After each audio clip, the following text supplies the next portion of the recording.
नमस्कार। आज हम हिंदी भाषा की 7वीं कक्षा की पाठ्य पुस्तक ज्ञान सागर के पाठ 8 एवरेस्ट की चुनौती के अभ्यास के प्रश्न करेंगे। यदि वीडियो आपको अच्छा लगे तो लाइक और कमेंट ज़रूर कीजिएगा।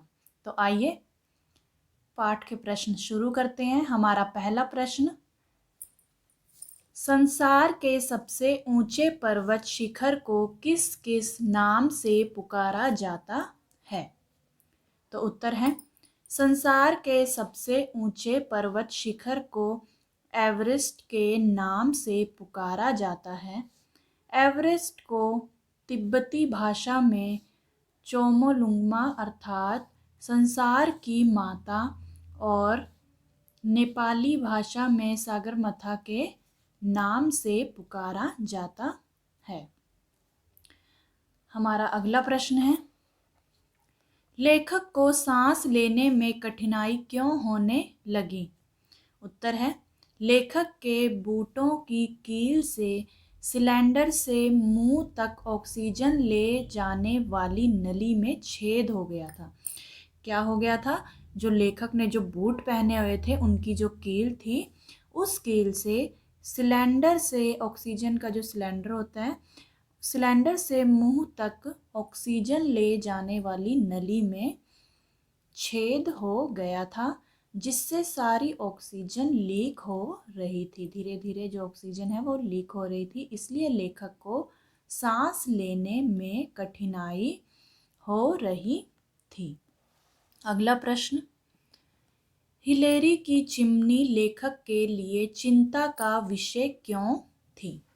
तो उत्तर है, हिलेरी की चिमनी लेखक के लिए चिंता का विषय थी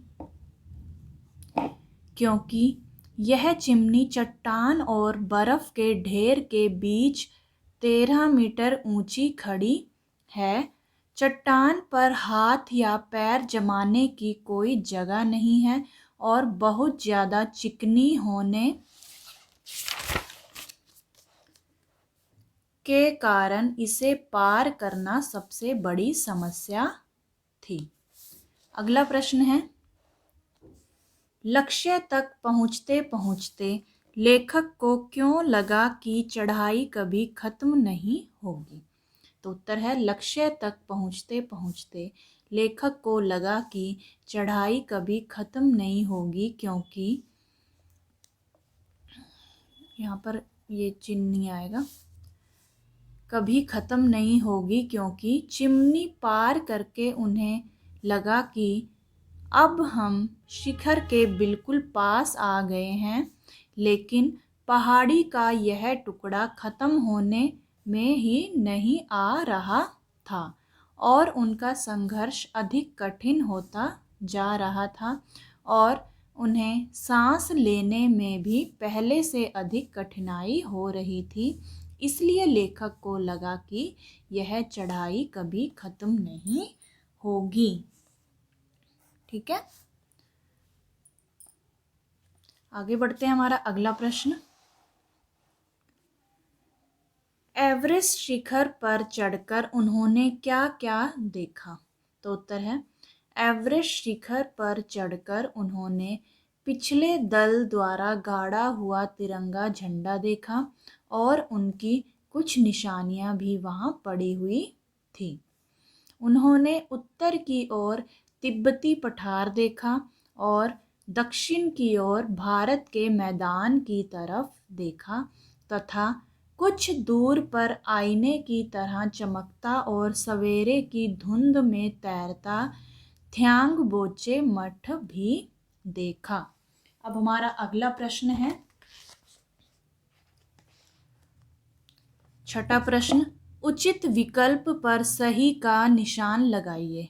पहला प्रश्न है, कैंप 4 के तंबू एक पांत में लगाए गए थे क्योंकि स्थानाभाव था, बर्फ पिघल रही थी, चौड़ा स्थान था या ऑक्सीजन की कमी ना लगे?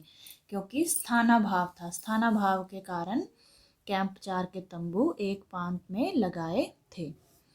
अगला है, एवरेस्ट का शिखर ऐसे लग रहा था मानो बर्फ की नदी हो, शांत मैदानी क्षेत्र हो, एक छोटी सफ़ेद घुमावदार मेहराब सी हो या एक सुरंग हो। तो इसका सही उत्तर क्या है? एक छोटी सफ़ेद घुमावदार मेहराब सी हो।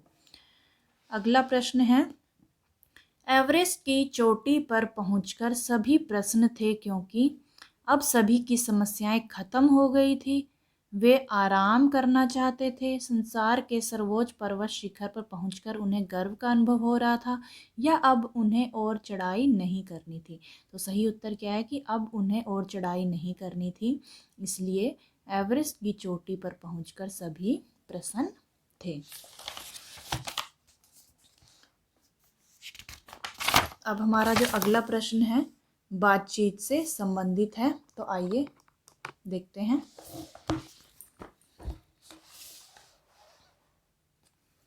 अनेक कठिनाइयों का सामना करने के बाद एवरेस्ट शिखर पर पहुंचकर लेखक और उसके साथियों ने क्या किया? तो इसका उत्तर देखते हैं। अनेक कठिनाइयों का सामना करने के बाद एवरेस्ट शिखर पर पहुंचकर लेखक और उसके साथियों ने एक दूसरे की पीठ ठोकी और बधाइयाँ दी। एक दूसरे को उन्होंने उस शिखर पर पहुंचने के लिए बधाइयाँ दी और एक दूसरे की पीठ ठोकी कि हमने यह कर दिखाया। शिखर से चारों ओर का दृश्य देखा, भगवान की पूजा अर्चना की तथा बहुत से फोटो भी खींचे और तिरंगा झंडा लहराया।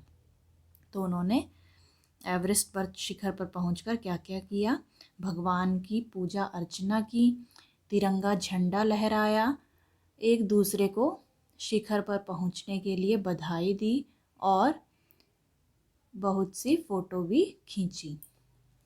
अगला प्रश्न, एवरेस्ट की चढ़ाई करने के लिए एक रस्से में बंधना क्यों जरूरी होता होगा?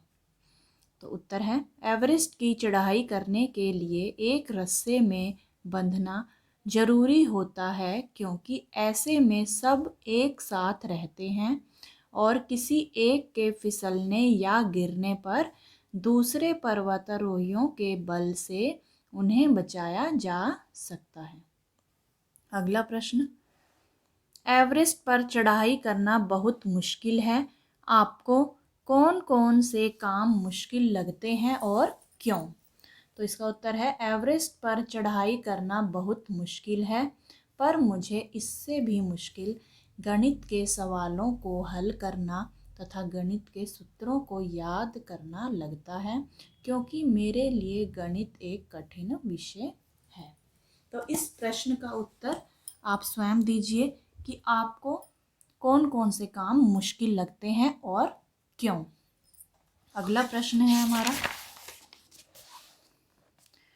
कोई ऐसी घटना बताइए जब आप अपनी खुशी ना छुपा पाए हों।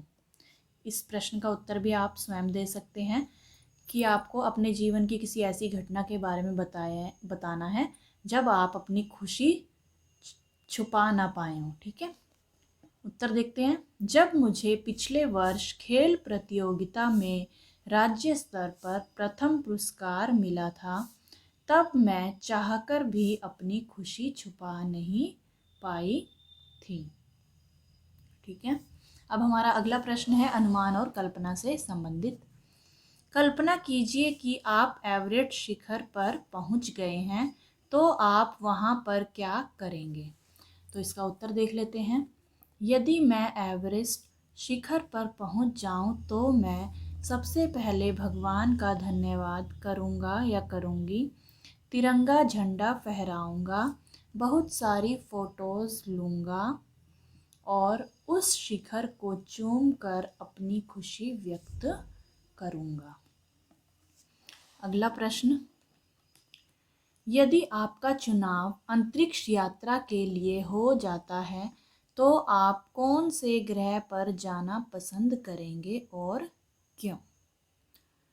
उत्तर देख लेते हैं। यदि मेरा चुनाव अंतरिक्ष यात्रा के लिए हो जाता है तो मैं बृहस्पति ग्रह पर जाना चाहूँगी, क्योंकि इस ग्रह के जरिए पृथ्वी की उत्पत्ति के बारे में पता लगाया जा सकता है। अब आगे बढ़ते हैं अगले प्रश्न की ओर, जीवन मूल्य से संबंधित। संसार को इस छत पर खड़े होकर और अपने नीचे मीलों दूर तक देखते हुए मेरे मन में जो भावनाएं उठी, उनमें सबसे प्रमुख भावना विनय की थी। तो अब प्रश्न देखते हैं। एवरेस्ट की चोटी पर खड़े होकर लेखक को किस जीवन मूल्य का ख्याल आया और क्यों?